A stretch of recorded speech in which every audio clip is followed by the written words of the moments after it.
There's no seat. Look at an original Conestoga wagon, and the first thing that should stop you is what isn't there. Nowhere for the driver to sit. No bench, no perch, nothing. That wasn't an oversight. It was a decision made by men who understood something every trucker still lives by. Every pound you carry has to earn its keep, and a seat carries nothing. So the driver walked, beside the team for miles, or up on the left rear horse, the wheel horse, reins in hand. And because he rode and walked on the left, he kept the wagon over to the right, where he could see the wheels of anything coming the other way and judge the gap. That habit is credited as one of the reasons this country drives on the right today. It isn't the only reason historians give, but the mechanics line up. A man sitting on the left wants the danger on his left, where his eyes already are. Look closer, and the entire language of modern trucking is sitting right there on that wagon. The pivoting iron plate under the front axle, the one that let the front wheels swing to steer. They called it the fifth wheel. Same name, same job as the coupling on the back of the tractor pulling your trailer. The cheap cigars those wagoners smoked got shortened from Conestoga down to Stogie. And when the men who hauled freight for a living finally organized into a union, they took their name, and the horse and wagon stamped on their emblem, straight from these teams. The Teamsters. This was America's first semi. It carried wheat, whiskey, coal, iron ore, anything that would pay, behind teams of up to 8 horses. Around 1820, moving 100 pounds of freight 100 miles cost you about $1, and the road built to carry all of it, the first great highway the federal government ever paid for, was already being set up to fail. What finally killed it wasn't rust, and it wasn't the railroads. It was a decision about where to draw a line on a map. But the first freight on that road didn't roll at all. It walked. Before the wagons ever ruled it, the National Road was one of the great livestock trails of the 19th century. Drovers pushed herds of cattle, hogs, sheep, and mules east toward Baltimore, moving them on the hoof at 8 to 10 miles a day, then turning around and walking home empty. That pace is why the road grew the shape it did. Drove yards and inns turned up about every 10 miles, because 10 miles was a single day's push for a herd.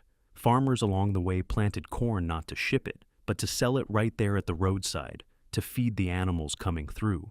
The droves outnumbered the people traveling the road. They outate them too. So the same road hauled freight 3 different ways, one era stacked on the last, on the hoof, then on wheels, then on diesel. And every new way buried the one before it. Hold on to that, because in the end, the road did the exact same thing to itself.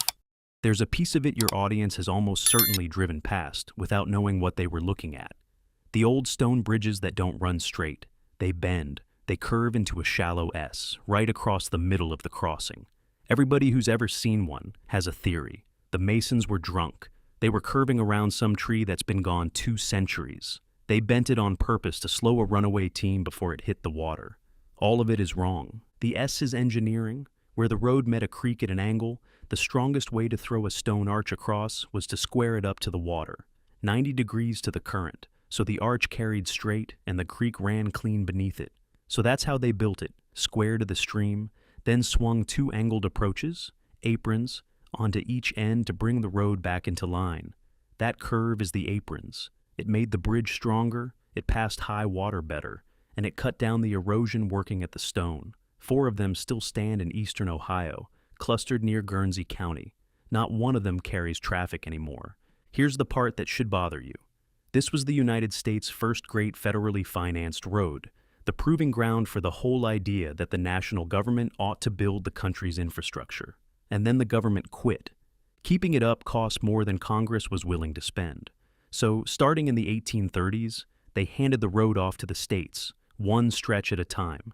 The last time the federal government put money into it was 1838. The states put up toll gates and toll houses. A federal highway turned into a toll road, right as the railroads that would bury it were coming over the horizon.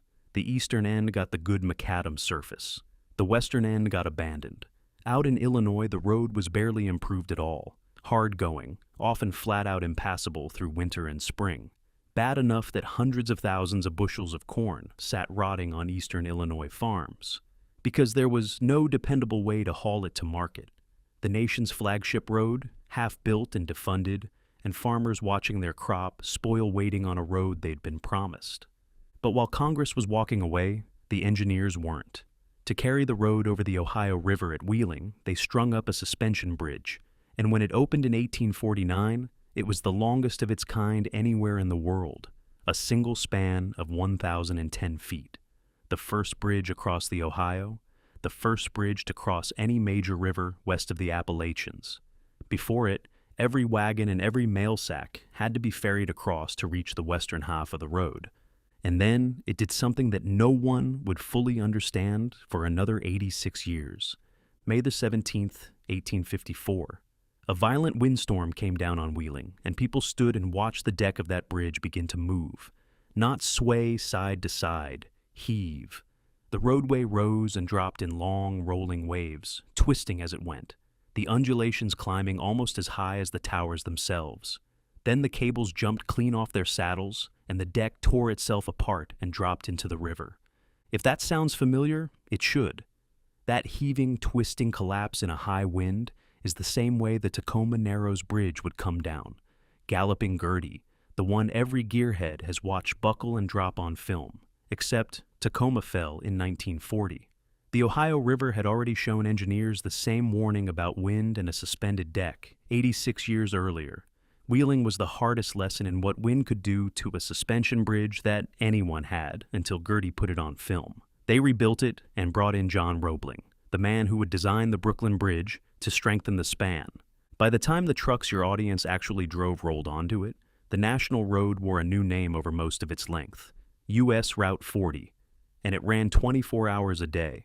Truck stops, motor courts, diners known for heavy plates and coffee that never quit coming. A whole roadside economy grew up along it to feed the men hauling freight.